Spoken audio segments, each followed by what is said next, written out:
அருமைக்குரிய நண்பர் பாலசித்தர் அவர்கள் ஆசிரியரை வழங்குவார்.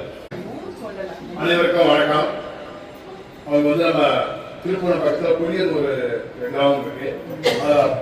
பரம்பரையா முன்னாடி வராங்க பாப்பாத்தி சித்தர் அப்படின்னு சொல்லிட்டு அந்த பௌர்ணமி பூஜையெல்லாம் கூட நடக்குது. நாமளும் அவர்கிட்ட சொல்லியிருக்கோம், நாங்கள் எங்களுக்கு ஒரு முறை வாய்ப்பு கொடுங்க, நாங்கள் எல்லாமே மேலே அழைச்சி ஒரு பௌர்ணமி நம்ம நாளைக்கு கூட்டிட்டு வரோம் நிச்சயம் நம்ம வந்து போகலாம்.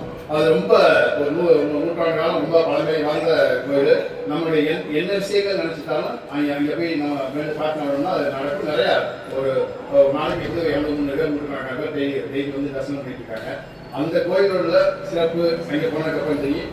அதுல சிறப்பு என்னன்னு கேட்டீங்கன்னா, இவருடைய குடும்பத்துல பௌர்ணமி அன்னைக்கு பௌர்ணமி அமாவாசை அன்னைக்கு எந்த குழந்தை வந்து மூத்த குழந்தையா பிறந்திருக்கோ அந்த குழந்தை அதுக்கு வந்து பரம்பரையா அந்த சித்தரா வர முடியும். அதனால இவங்க அப்பா வந்து அமாவாசை அன்னைக்கு பிறந்தாங்க, அவர் இருக்காரு. அதுக்கு முன்னோர்கள் அப்படின்னா அதுக்கு பிறகு இவர் அமாவாசை அன்னைக்கு பிறந்தாரு, இவர் சித்தரா இருக்காரு.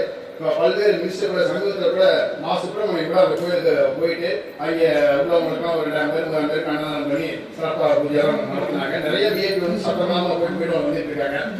இவருக்கு பிறகு இவருடைய பையன் அமாவாசனைக்கு கொண்டிருக்காங்க. இவருடைய அது மூத்த பையனா இருக்கணும். அமாவாசனைக்கு பிறக்கிறதுல அவங்களுடைய தலைமகனா இருக்கணும். அந்த குடும்பத்தில் யார் தலைமகன் வந்து அமாவாசனைக்கு பிறக்கிறாங்களோ அவங்க வந்து அந்த பரம்பரையா பூஜை பண்ணிட்டு இருக்காங்க. நமக்கு எல்லாருக்கும் ஒரு வாய்ப்பு, நீங்க அடுத்த பௌர்ணமி கூட நம்ம எல்லாரும் அந்த கோயிலுக்கு நம்ம தரிசனம் பண்ணிட்டு வரலாம். அப்படி ஒரு இடத்துல அவங்க இருக்காங்க.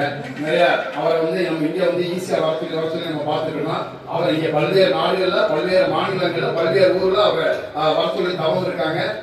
அவருக்கு எப்ப தோணுதோ அப்பதான் அவர் போவாரு. அப்படி ஈஸியா அவர் வந்து பார்க்க முடியாது. நம்ம ஈஸியா நம்மளுடைய இனத்தாங்கிறதுனால அவங்க ஈஸியா கொண்டு வந்து அவர் நம்ம சந்திக்க வச்சு பார்த்துருக்கோம். அப்படி உள்ள கோவில நம்ம கட்டளை வந்து புதுப்பிக்கணும் அப்படிங்கிற மாதிரி நம்ம யோசிச்சோம். பிறகு இவர்கிட்ட சொன்னோம், நீங்க நம்ம மேல தெரிஞ்சு பாத்தீங்களா அந்த பகுதி பூரா நீங்க பண்ணி கொடுத்தோம் அப்படிங்கிற மாதிரி சொன்னோம். என்ன ஏது எவ்வளவு செலவு எதுவுமே நம்ம கேட்கல. உடனடியா அவரே மதுரையிலேருந்து ஆள் வந்து அழைச்சி விட்டு அவரே வந்து இருந்து ஒரு 2-3 நாட்கள் நமக்கு இந்த வேலையை ரொம்ப சிறப்பா பண்ணிருக்காங்க.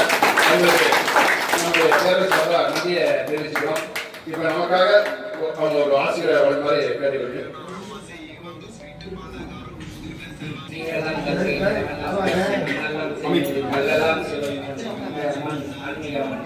நம்மளுடைய குளம் இந்த குளத்தில் பிறந்ததுக்கு நம்ம சொல்லி இந்த தேவகோட்டை வட்ட வஉசி சிதம்பரம் பிள்ளை பேரவை சார்பாக என்னன்னே தெரியல, நான் கோவில் வீடு இந்த மாதிரி ஒரு பூஜை புனஸ்காரம் எல்லா இடம் போயிருக்கேன். ஆனா தேவகோட்டைக்கு மட்டும் என்ன என்னன்னு தெரியல, எங்க இருந்தாலும் திருப்பி வர இழுத்து போடுறேன். ஒரு ரத்த உறவாக இருந்திருக்கிறேன். அது விடாம இன்னும் இழுத்து இங்க வந்து உங்களோட மகளிர் போன கலந்துக்கிட்டே நான் வேற ஒரு இடத்துல இருந்து முக்கியமான இடத்துல வந்து அந்த கலந்து வந்துச்சு. ரொம்ப சந்தோஷம் உங்களெல்லாம் பார்க்கறது. 2வது ஆண்டு விழாவுக்குலாம் வந்திருந்தேன், பேசினேன். பேசியிருந்தாலும் அவ்வளோ ஒரு மகிழ்ச்சி. இன்னைக்கு இந்த மகளிர் பொங்கல் எனக்கு ரொம்ப மகிழ்ச்சியா இருந்தது, ரொம்ப சந்தோஷமா இருந்தது. என் குடும்பத்துல கூட நான் இப்படி கொண்டாடல. ஆனா உங்களோட என்னை அதிகமா இந்த மாதிரி கொண்டு வந்து இருக்கிறவங்களுக்கு என்னுடைய அண்ணன் செல்வராஜ் தகுதி அவர்களுக்கும் ஐயா வாழும் பாபு சிதம்பரம் நான் ஐயாவை சொன்னேன். பேஸ்புக்கில் நான் தான் போடுவேன். 2வது வந்து நான் பல்வேறு நிகழ்ச்சிகள் பல்வேறு நம்ம சமுதாய நிகழ்ச்சி எல்லாரும் போய் வந்திருக்கேன். இங்க உள்ள தலைவர் செயலாளர் பொருளாளர் இங்க உள்ள ஒற்றுமை இங்க ஒரு சந்தோஷம், ஒரு குடும்பம் யார் வந்தாலும் பேசினாலும் அனுசரிச்சு அந்த ஒரு இது மனப்பான்மை எனக்கு ரொம்ப பிடிச்சிருக்கு. என்னை இழுத்து கொண்டது இன்னும் வந்து மேன்மேலும் இந்த தேவகோட்டை வட்ட வஉசி பிள்ளை இது இல்லாம இது சிவகங்கை மாவட்டமா அன்னைக்கு நான் சொன்னேன். அது மேன்மேல் வளரணும், இதே குடும்பம் மாவட்டம் முழுவதும் வளரணும் சொல்லி கோரிக்கை. பொங்கல் கலந்ததுக்கு எனக்கு ரொம்ப மகிழ்ச்சி.